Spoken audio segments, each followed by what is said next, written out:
শিক্ষার্থীরা আগামী বছর থেকে তোমাদের নবম দশম শ্রেণীর গ্রুপ সাবজেক্টের ক্লাসগুলো কোর্সটিকা ফর 9-10 এই চ্যানেলে প্রকাশ করা হবে। তাই নতুন ক্লাসগুলো যেন মিস না হয়ে যায় এজন্য তোমরা এখনই কোর্সটিকা ফর 9-10 এই চ্যানেলটি সাবস্ক্রাইব করে রাখো।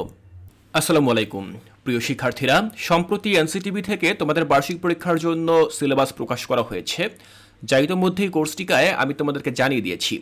তো সিলেবাসের পাশাপাশি তোমাদের জন্য প্রশ্নপত্র প্রকাশ করা হয়েছে, যে প্রশ্নপত্রগুলো নমুনা আকারে দেখে তোমরা বার্ষিক পরীক্ষার জন্য ভালোভাবে প্রস্তুতি নিতে পারবে।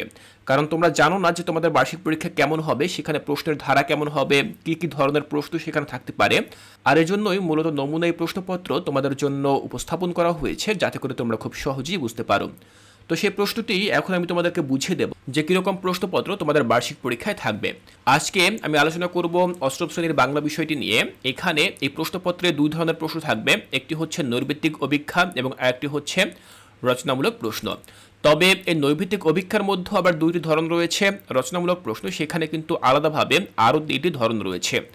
সম্পূর্ণ পরীক্ষার জন্য তোমরা সময় পাবে 3 ঘন্টা এবং সেখানে পূর্ণমান থাকবে 100।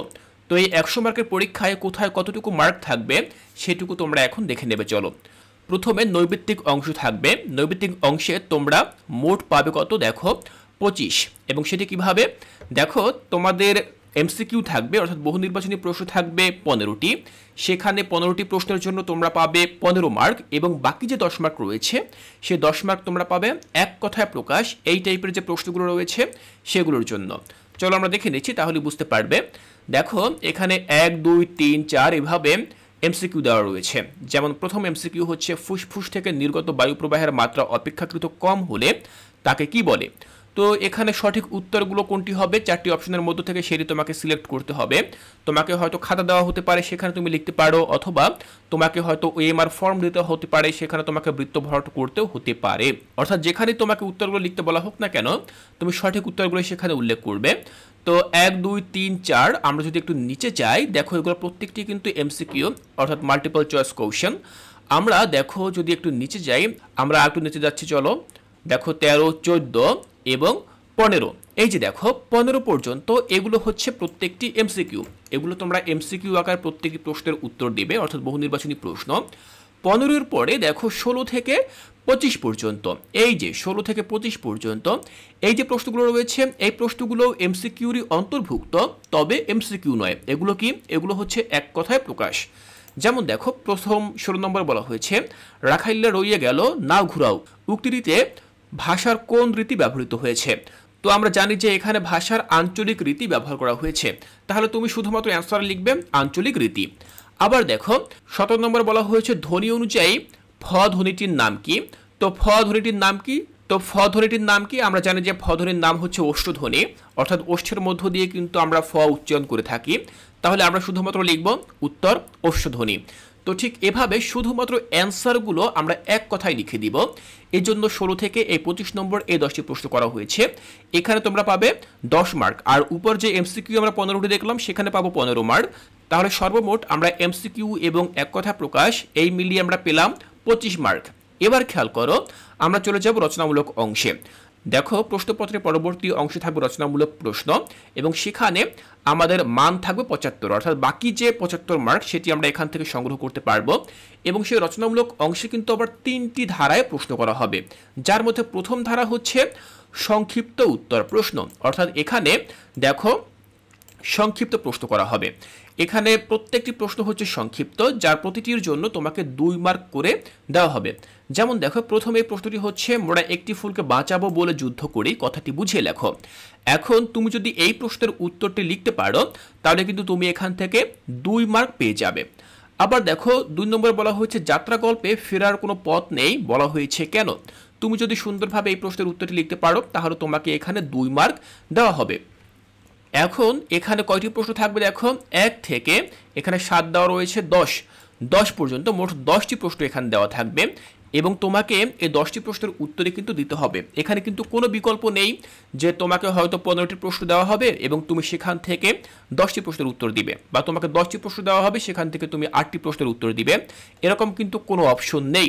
এখানে যে কয়টি প্রশ্ন রয়েছে সে কয়টি প্রশ্নের উত্তর তোমাকে দিতে হবে এবং সেখান থেকে প্রতিটি প্রশ্নের জন্য তোমাকে 2 মার্ক করে দেওয়া হবে যদি তুমি সঠিকভাবে সেই প্রশ্নের উত্তরগুলো লিখতে পারো। এই হচ্ছে সংক্ষিপ্ত প্রশ্নের অংশ। এরপরে আমরা চলে যাব পরবর্তী অংশে, যেখানে বলা হয়েছে রচনামূলক প্রশ্ন দৃশ্যপটবিহীন। এখানে খেয়াল করো, এখানে তোমাকে 5টি প্রশ্ন দেওয়া হবে। এখানে বলা হয়েছে যে কোনো 3টি প্রশ্নের উত্তর দাও। তোমাকে এখানে 5টি প্রশ্ন দেওয়া হবে। 5টি প্রশ্নের মধ্য থেকে তুমি যে কোনো 3টি প্রশ্নের উত্তর দিবে, অর্থাৎ যেই 3টি প্রশ্ন তুমি সবচেয়ে বেশি ভালো পারো সেই 3টি প্রশ্নের উত্তর তোমাকে দিতে হবে এবং সেই 3টি প্রশ্নের জন্য তোমাকে প্রতিটি প্রশ্নে 5 মার্ক করে দেওয়া হবে। সেক্ষেত্রে তুমি 3টি প্রশ্নে কত পেলে? তুমি 3টি প্রশ্নে 3, 5, 15 পেলে। দেখো, প্রথম প্রশ্ন হচ্ছে এখানে রচনামূলক, নিচের শব্দগুচ্ছ থেকে সমাজ সাধিত 5টি শব্দ খুঁজে বের করো এবং ব্যাস বাক্য লিখো। তো এখানে যে শব্দগুলো রয়েছে এখান থেকে তুমি উপর নির্দেশনা অনুযায়ী কাজ করবে। ঠিক একইভাবে প্রতিটি প্রশ্নের যথাযথ উত্তর তোমাকে দিতে হবে। একটি বিষয় খেয়াল রাখবে, এই যে প্রশ্নগুলো রয়েছে এই প্রশ্নগুলো কিন্তু দৃশ্যপটবিহীন। দৃশ্যপটবিহীন বলতে বোঝানো হয়েছে এই প্রশ্নে কোনো প্রকার উদ্দীপক থাকবে না, অর্থাৎ যে উদ্দীপকের আলোকে তোমাকে প্রশ্নের উত্তরগুলো দিতে হবে এরকম কোনো উদ্দীপক কিন্তু থাকবে না। এখানে প্রতিটি প্রশ্নের জন্য তোমাকে 5 মার্ক করে দেওয়া হবে। 3টি প্রশ্নে তুমি 15 মার্ক পাবে। চলো পরবর্তী অংশে চলে যাই। পরবর্তী অংশটি হচ্ছে রচনামূলক প্রশ্ন দৃশ্যপট নির্ভর। এখানে হচ্ছে সবচেয়ে মজার একটি বিষয়, যেটি কিনা অনেকটা সৃজনশীলের মতো। এখানে তোমাকে 8টি প্রশ্ন দেওয়া হবে। 8টি প্রশ্নের মধ্য থেকে তুমি যে কোনো 5টি প্রশ্নের উত্তর দিবে। তবে এক্ষেত্রে মজার বিষয় কোনটি? মজার বিষয় হচ্ছে প্রতিটি প্রশ্নে তোমাকে একটি করে দৃশ্যপট দেওয়া হবে বা একটি করে উদ্দীপক তোমাকে দেওয়া হবে। যেমন দেখো, তোমরা দেখতে পাচ্ছ 16 নম্বর এখানে 2টি প্রশ্ন রয়েছে। এখন এই যে 2টি প্রশ্ন রয়েছে এই 2টি প্রশ্ন কিন্তু এমনি এমনি করা হয়নি। এই 2টি প্রশ্ন কিন্তু উপরে দেখো একটি উদ্দীপক রয়েছে, সেই উদ্দীপকের আলোকে করা হয়েছে। এই যে চিত্র রয়েছে এই চিত্রের আলোকেই মূলত এখানে এই প্রশ্ন 2টি করা হয়েছে। আবার দেখো 17 নম্বরে এখানে এই একটি উদ্দীপক দেওয়া রয়েছে বা একটি দৃশ্যপট দেওয়া রয়েছে। এই দৃশ্যপটের আলোকে তোমাকে আবার এখানে ক নম্বর এবং খ নম্বর প্রশ্ন করা হয়েছে। এখন এখানে তোমাকে কয়টি প্রশ্নের উত্তর দিতে হবে? এখানে 8টি প্রশ্ন থাকবে এবং সেই 8টি প্রশ্নের মধ্য থেকে তোমাকে যে কোনো 5টি প্রশ্নের উত্তর দিতে হবে। তুমি যদি 5টি প্রশ্নের উত্তর দিতে পারো তাহলে প্রতিটি প্রশ্নের জন্য তোমাকে 8 মার্ক করে দেওয়া হবে এবং তুমি 5টি প্রশ্নে তাহলে কত মার্ক পেলে? 5 গুণ 8, তুমি পেলে 40 মার্ক। ঠিক এভাবে তোমাকে 100 মার্কের একটি প্রশ্নপত্রের মধ্য দিয়ে এই বাংলা পরীক্ষায় অংশগ্রহণ করতে হবে। তাহলে শিক্ষার্থীরা, আজকের এই ক্লাসে আমি তোমাদের সাথে আলোচনা করলাম তোমাদের বাংলা বিষয়ের প্রশ্নপত্র নিয়ে, অর্থাৎ নমুনা একটি প্রশ্নপত্র, যেরকম প্রশ্নপত্র তোমাদের বার্ষিক পরীক্ষায় হবে। তোমরা কিন্তু এই প্রশ্নপত্র পরীক্ষার আগে আর পাবে না, তবে কোর্সটিকায় তোমরা এরকম বেশ কিছু মডেল টেস্ট পাবে যার মধ্য দিয়ে তোমরা পরীক্ষার জন্য প্রস্তুতি নিতে পারো। আমি অবশ্যই খুব শীঘ্রই সেই প্রশ্নগুলো তোমাদের সাথে আলোচনা করব, অবশ্যই চেষ্টা করব উত্তর সহ আলোচনা করার জন্য। শিক্ষার্থীরা, এর পরবর্তী ক্লাসে আমি তোমাদের 8ম শ্রেণীর ইংরেজি বিষয়ের যে প্রশ্নপত্র রয়েছে সেই প্রশ্নপত্র নিয়ে আলোচনা করব। তাই কোর্সটিকায় এর পরবর্তী ক্লাসগুলো দেখার আমন্ত্রণ জানিয়ে আজকের এই ক্লাসটি এখানেই শেষ করছি।